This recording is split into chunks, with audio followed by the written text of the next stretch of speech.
दोस्तों, आज की कहानी है बहू तो त्योहार पर भी दिन में सोती है। दोस्तों, कहानी शुरू करने से पहले अगर आपने हमारे चैनल को सब्सक्राइब नहीं किया है तो सब्सक्राइब कर लीजिए ताकि आपके पास पहुंचे हर नया वीडियो। प्रियंका जल्दी जल्दी से रसोई समेटने लगी। रात के लगभग 12 बजने को हैं। दिवाली की रात हमेशा देर हो जाती है। कल सुबह 4:30 बजे जगना है। बहू हमारे यहाँ दिवाली के अगले दिन मोह अंधेरे जग कर पूरे घर की झाड़ू लगाते हैं। कचरा घर से बाहर सड़क पर रख कर आते हैं, फिर दिए लगाते हैं। घर में, घर के बाहर और सड़क पर भी पहली बार सासू जी ने जब ये रिवाज बताया तो प्रियंका आश्चर्यचकित रह गई थी। पिछले साल कितनी मुश्किलों से उसने ये रिवाज निभाया था, कितनी मुश्किलें हुई थी उसे। पर इस बार प्रियंका ने सोचा रात को काम निपटा कर जल्दी सोएगी, पर फिर वही रात के लगभग 12 बज रहे थे। सुबह पहनने वाली साड़ी पहले से ही निकाल कर रख दी। सुबह के लिए दियों में तेल और बाती डालकर सजा के थाली में रख दिए। अगले दिन सुबह 4:30 बजे सासू जी ने अपने कमरे से मोबाइल पर रिंग करी। प्रियंका पर थकान हावी थी। इतने दिनों की भाग दौड़, मेहनत, जिम्मेदारियां, मेहमानों की आव भगत, ठीक से नींद ही नहीं ले पा रही थी। आज तो थोड़ी ठंडक भी है मौसम में, सोचते हुए उसने चादर को मुंह तक फिर से ओढ़ लिया और थोड़ी देर बाद फिर मुश्किल से हिम्मत उठाकर उठी। जल्दी से तैयार होकर बाहर निकल कर आई। सासू जी नजर नहीं आ रही थी। पिछली बार तो सासू जी उसके इंतजार में खड़ी थी। कितना सुनाया था। जल्दी जल्दी उसने कमरों, ड्राइंग रूम की झाड़ू लगाई। सास ससुर के अंदर वाले कमरे का दरवाजा खटखटाया। सासू जी ने दरवाजा खोला। वह अभी तक बिस्तर से निकली नहीं थी। दरवाजा खोलकर वापस रजाई में घुस कर बैठ गई। तुझे पिछली बार समझा दिया था कैसे करना है, बिल्कुल वैसा ही करना। आज मेरी तबीयत थोड़ी ठीक नहीं है, सारा काम अच्छे से निपटा लेना, बाद में मैं देख लूंगी। झाड़ू निकाल कर प्रियंका वापस बाहर आई। इस बार उसने बाहर जाने के पहले शॉल ओढ़ लिया, क्योंकि पिछले साल उसे समझ नहीं आया था जल्दी जल्दी में शॉल ओढ़ना, कितनी ठंड लगी थी तब। उसने नीचे बिल्डिंग से बाहर निकलकर सड़क पर जाने से पहले दिए की थाली और माचिस को भी साथ में ले लिया। इस बार पिछले साल की तरह 2 चक्कर नहीं लगाने हैं। पिछली बार तो कचरा रख कर आई, फिर वापस दिए लेकर गई। कितनी ज्यादा थकान हो गई थी। जब काम निपटाकर वापस लौट रही थी कि सामने खूबसूरत पार्क देखकर न जाने क्यों अपने आप ही कदम वहां मुड़ गए। फूलों से लदे पार्क की बेंच पर बैठ गई। आज मौसम सुहाना था। गुलाबी ठंड थी। सुबह की ताजी हवा उसका रोम रोम पुलकित कर रही थी। उसने अपना शॉल थोड़ा और कस के ओढ़ लिया। हौले से अपनी आंखें बंद करी। पक्षियों का मधुर कलरव, मंदिर की घंटियों की आवाज एक आत्मिक सुकून और पवित्रता का अनुभव करा रही थी। पूरे वातावरण में एक सुकून और शांति थी। सूर्योदय अभी नहीं हुआ था।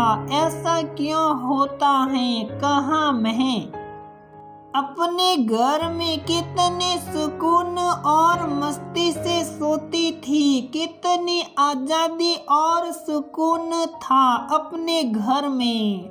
शादी के बाद सब कुछ इतना क्यों बदल जाता है? नए नए रिवाज, परंपराएं। आज की भी हर लड़की चाहती है कि शादी के बाद वह हर रिवाज और परंपराओं को दिल से खुशी खुशी निभाए, अपनाए। पर जब ससुराल में उसे रिवाजों के नाम पर बांध दिया जाता है, उसकी पसंद, उसकी इच्छा का कोई मोल नहीं रहता, तो मन में खुद ब खुद विद्रोह की भावना आ जाती है। जैसे कोई आजाद पंछी पिंजरे से निकलने के लिए तड़पता है। तभी मंदिर की घंटियों और एक ठंडी हवा के झोंके से प्रियंका जैसे ख्यालों से जागी। मैंने अपनी जिंदगी कभी भी ऐसी नहीं सोची थी और मुझे अपनी जिंदगी आगे भी ऐसी नहीं बनानी है। हर रिवाज और परंपरा को दिल से अपनाऊंगी। बस अब से अपनी हर खुशी, इच्छा, पसंद को भी नहीं भूलूंगी। सूर्योदय होने को था। प्रियंका के दिल में भी एक नई सुबह का उदय हुआ था।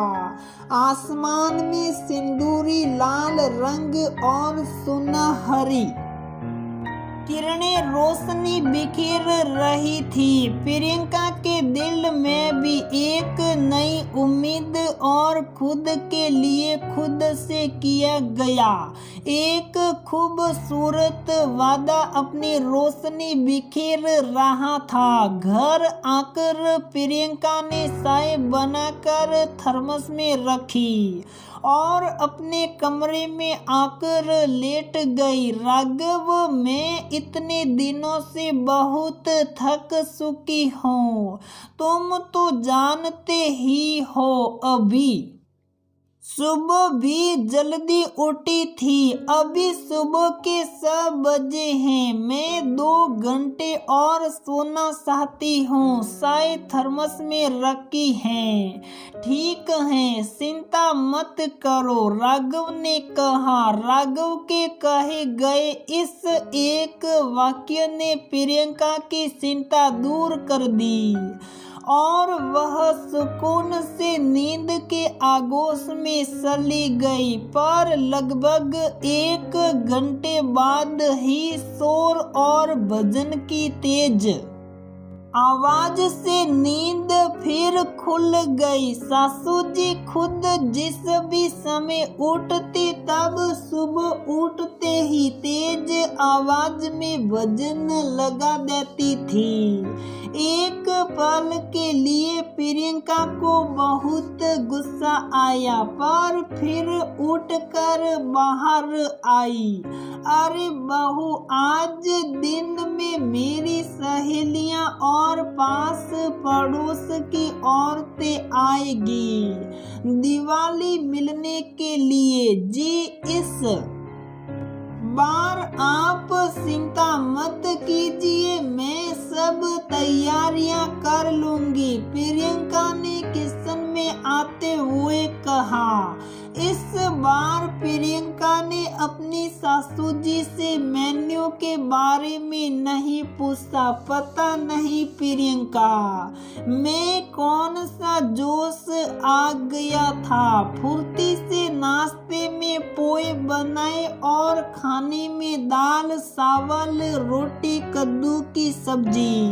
सासू जी की सहेलियों के लिए इडली सांभर खमन ढोकला बना दिया। अरे ये क्या बनाया तुमने? सासू जी ने कहा, माँ जी, इतने दिनों से मैं दिवाली की सफाई और घर के कामों में लगी हुई हूँ, काफी थक चुकी हूँ। मैं खाना खाकर ऊपर वाले गेस्ट रूम में जाकर दिन में थोड़ी देर आराम करूंगी।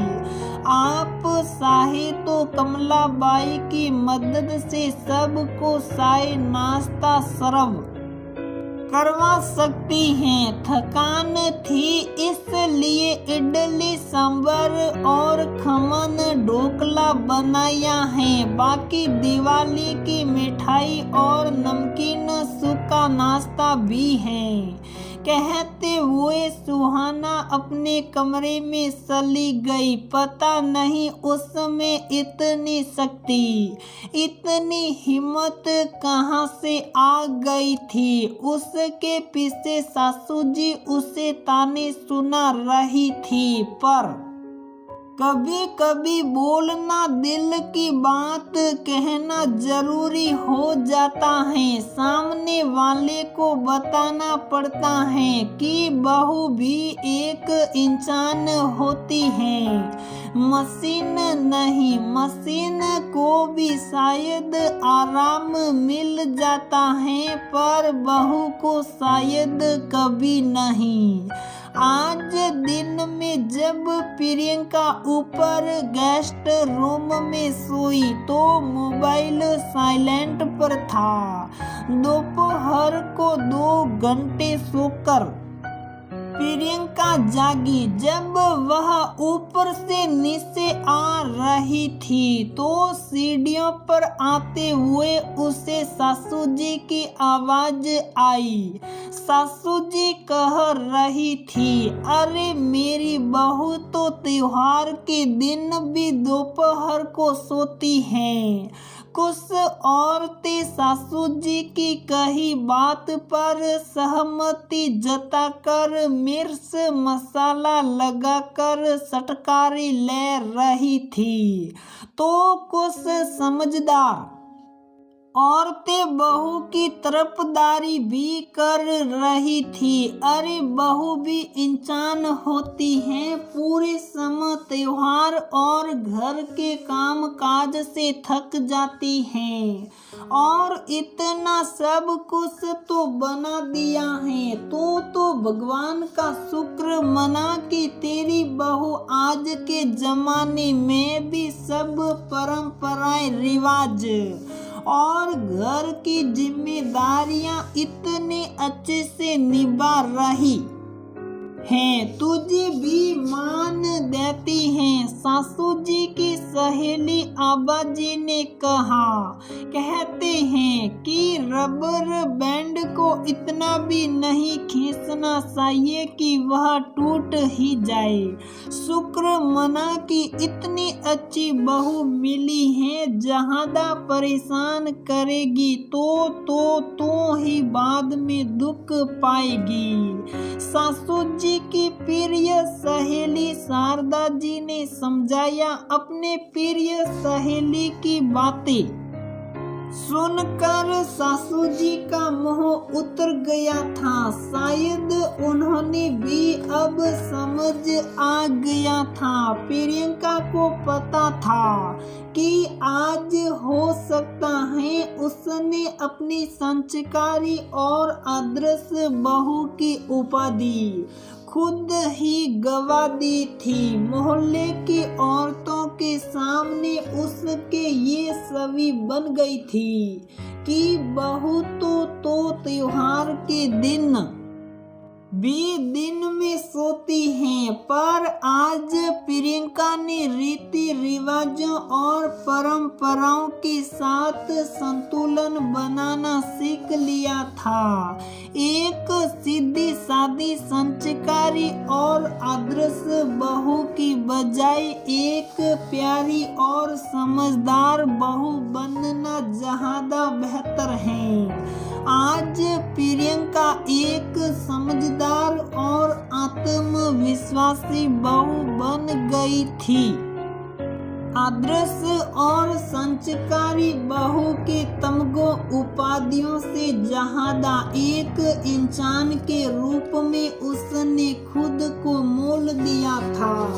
खुद के लिए बोलकर शायद वह संस्कारी नहीं रह गई थी, पर अब वह बेसारी भी नहीं रह गई थी।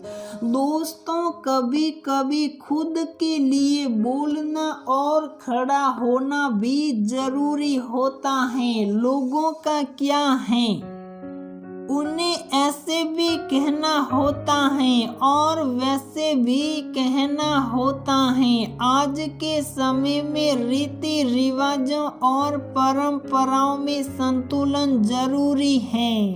बहू भी आखिर एक इंसान होती है, उसे भी प्यार, मान, थोड़ी सी आजादी, आराम के पल दीजिए। देखना, जब वह रिवाजों को दिल से अपनाएगी तभी वह खुश रह पाएगी, और जब बहू खुश होगी तो घर और रिश्ते भी खुशियों से भरे होंगे।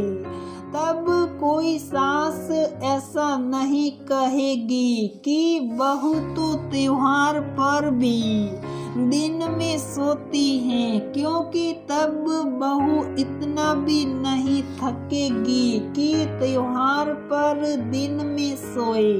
तब वह दिल से अतिथियों का स्वागत करेगी और मौसम भी हमेशा सुहाना रहेगा, घर का भी और बाहर का भी।